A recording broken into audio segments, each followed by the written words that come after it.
Caution. It is important that you consult a physician and a trainer or coach before you begin. You should have a medical checkup before starting any exercise program.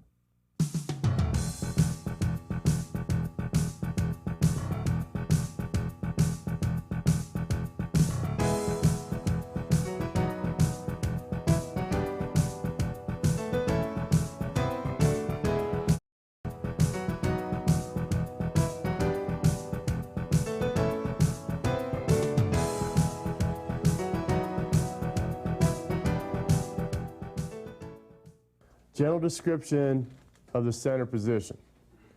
It's a big man in the middle, tall and intimidating players. No one ever looks at point guard's height to see how tall they are on the roster.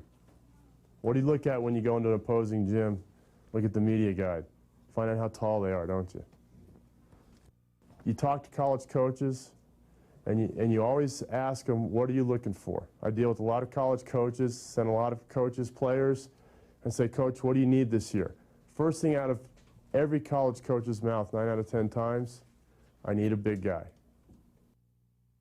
How important is the center? John Wooden, the coach of UCLA, won 10 NCAA national championships, said he only recruited 2 positions ever in this order. What do you think the other one was? You got it. In that order. How many can remember a famous point guard that UCLA had? Bill Walton. Point guard? Point guard? No. That UCLA. How can you remember a famous point guard before, when John Wooden was there? Nobody remembers the little guys, see? You remember the centers from UCLA, don't you? Which is Kareem Abdul-Jabbar. Lou Alcindor became Kareem Abdul-Jabbar. Bill Walton, Swen Nater. Did you ever hear of him? He played in the NBA for a lot of years. He played behind Bill Walton. Newspapers all around the country said Swen Nater is the second best center on campus and in the country. And he was. Phenomenal center. All right, that's how important the center is.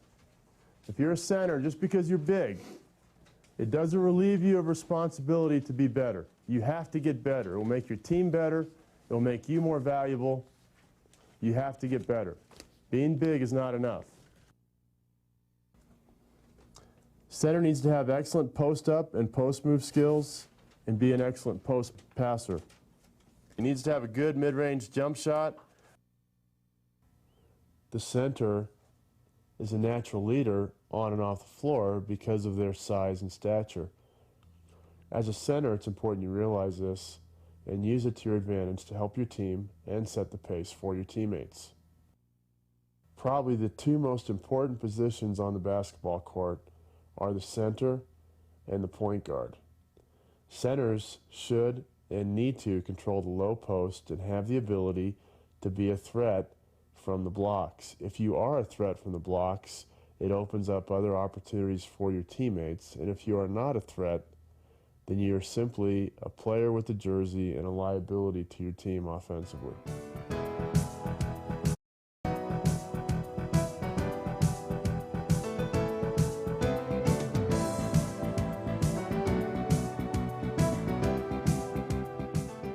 Center, I really feel, should be the best low post scorer on your team.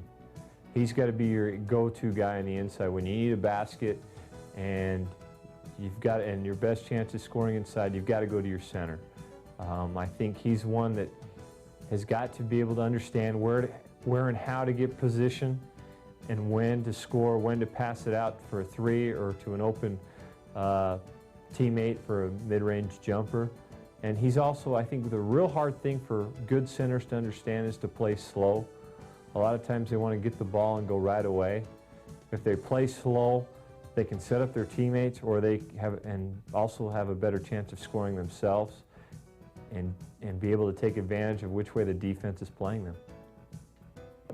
Good instincts of when to dive into the post and when to pin a post defender. Now, what do we mean by that? Dive into the post. You have to know when. Timing is everything. You might be on this side of the court as a 5-man. The ball's over here, defender's here. This is not a very good time with the ball on the other half of the court to be fighting this guy for position, is it? Stand up and relax. What's just happened is somebody came down and screened for this guy. He comes up, ball comes here. Now all of a sudden you take a little dive and then you fight like a madman to seal and get position. Does that make sense? Don't burn all your energy fighting for position at the wrong time. By the same token,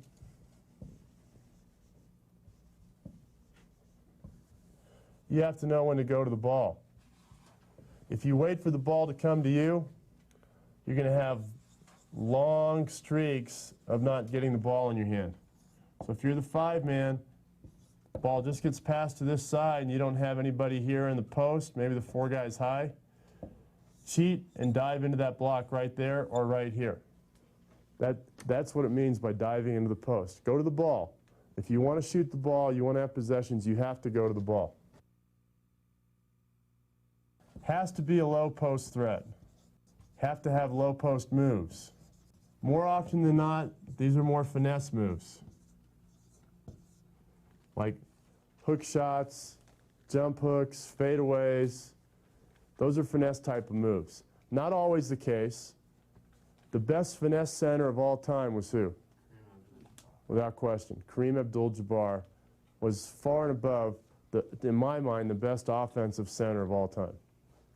Just without question. Tremendous player, had great hook shots nobody could touch, wasn't physically very strong, but he was a physical presence because of his height. But tremendous touch around the basket. It's a bonus if you also have power moves, isn't it? Sure. Later in Kareem's career, you know, he put on about 20, 25 pounds. He wasn't so thin. He'd added muscle, his body filled out a little bit, and he actually would get in the post, start to turn one way, defender would cut him off in the middle, and he would do a drop step and do a little put back into the basket. So he got better at post moves, post power moves as his career went on. He's one of the team's better scorers. Definitely a go-to guy.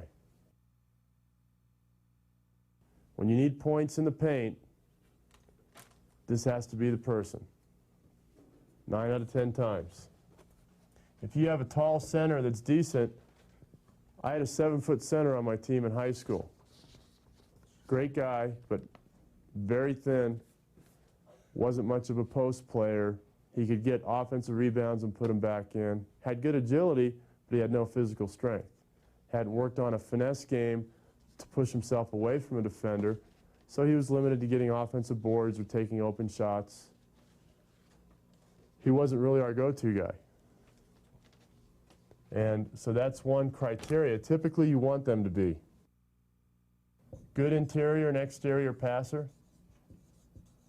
Has to be able to throw a good pass back out to guards, small forwards, point guards, whoever's open. The better passer your center is, the better your team's going to be. Because a lot of offenses revolve around that position in the blocks, whoever you have down there.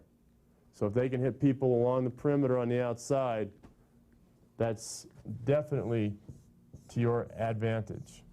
You have a post player here, you got help defense, this person's collapsed, this person's trying to collapse. If he can see, if this person comes all the way down here, this defender comes all the way down there, teammate's open, if you got a center that can see that and throw that pass for a catch and shoot, that's a great passing center, isn't it, Coach? They can throw that skip pass. That's just a little skip pass. That's something that can be practiced and worked on. As far as post play goes, there are a couple simple rules. The lower you are, the bigger you are. The stronger you are, and the quicker you are. Part of the reason for this is when you get low and wide in the post, you cannot get pushed out. And when you're low and wide in the post and you go to make a move, you're already down. You don't need to bend to start your movement. You're already ready to go. If you need to jump, you're already loaded. Your legs are loaded. You're ready to spring up. And you're definitely stronger because it's a lot harder to push you out when your center of gravity moves lower to the ground and you open up. You become a much bigger target, a much bigger player. Centers are good for having quick hits on out-of-bounds plays. They're big targets. They're in close to the basket. Sometimes you can get the defense where they've fallen asleep, and you can get quick baskets that way.